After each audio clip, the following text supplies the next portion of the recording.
ਜਿਹੜੀ ਅਸੀਂ ਖਲੋਤੀ ਹੈ ਸਾਡੀ ਕੌਮ ਨੂੰ ਇਹ ਬਹੁਤ ਸਾਰੇ ਲੋਕ ਜਿਹੜੇ ਨੇ ਇੱਥੋਂ ਦੇ ਭੁਕਰਾ ਕੋਟ ਦੇ ਜਾਂ ਪੱਕਾਪੁਰ ਦੇ ਉਹ ਜਦੋਂ ਦਿਲ ਕਰਦਾ ਉਹ ਜਨਾਬ ਇਹਨਾਂ ਨੂੰ ਕੁੱਟਦੇ ਨੇ ਤਸ਼ੱਦਦ ਕਰਦੇ ਨੇ ਔਰ ਜ਼ਬਰਦਸਤੀ ਇਹਨਾਂ ਕੋਲ ਕੰਮ ਕਰਵਾਉਂਦੇ ਨੇ। ਅਗਰ ਜਿਹੜਾ ਨਹੀਂ ਕਰਦਾ ਤਾਂ ਬੱਚਿਆਂ ਨੂੰ ਵੀ ਆ ਕੇ ਕੁੱਟ ਦਿੰਦੇ ਨੇ। ਆ ਕੇ ਵੇਖੋ ਮੇਰੇ ਨਾਲ ਇੱਕ ਮਜ਼ਲੂਮ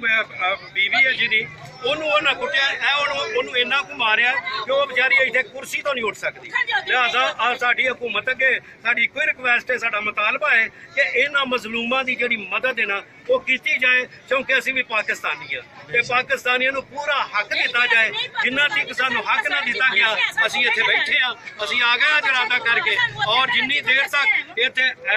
DPO ਸਾਹਿਬ DCO ਸਾਹਿਬ ਨਹੀਂ ਆਉਣਗੇ ਅਸੀਂ ਇੱਥੋਂ ਨਹੀਂ ਉੱਠ ਸਕਦੇ। ਪਹਿਲਾਂ ਇੱਥੇ ਬਾਹਰ ਮਾਰਿਆ ਬਾਹਰ ਮਾਰ ਕੇ ਤੇ ਫਿਰ ਸਕੂਲੇ ਲੈ ਗਿਆ ਉੱਥੇ ਜਾ ਕੇ ਮਾਰਿਆ ਉੱਥੇ 2:30 ਵਜੇ ਉੱਥੇ ਚੁੱਕਿਆ ਤੇ ਡਸਕੇ ਲਾ ਗਏ ਨੇ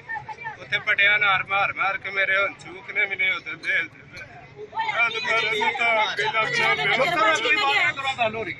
ਮੇਰੇ ਨਿੱਕੇ ਨਿੱਕੇ ਬੱਚੇ ਨੇ 4 ਬੱਚੇ ਨੇ ਮੇਰੇ ਮੈਂ ਆਪਣੇ ਆਪ ਤੋਂ ਬਾਜ਼ਾਰ ਹੁਣ ਠੀਕ ਹੈ ਜਾਂ ਤੇ ਜਾਨੋਂ ਹੀ ਮਾਰ ਚੜ ਜਾਂ ਫਿਰ ਮੇਰਾ ਹੱਲ ਕਰੋ ਕਿ ਤੁਸੀਂ ਪੱਠੇ ਨਹੀਂ ਬਿਠਾਏ ਗਏ ਦੱਸ ਨੇ ਨਾ ਇਹ ਤਾਂ ਸਾਡੇ ਮੌਸਮ ਨੇ ਅਸੀਂ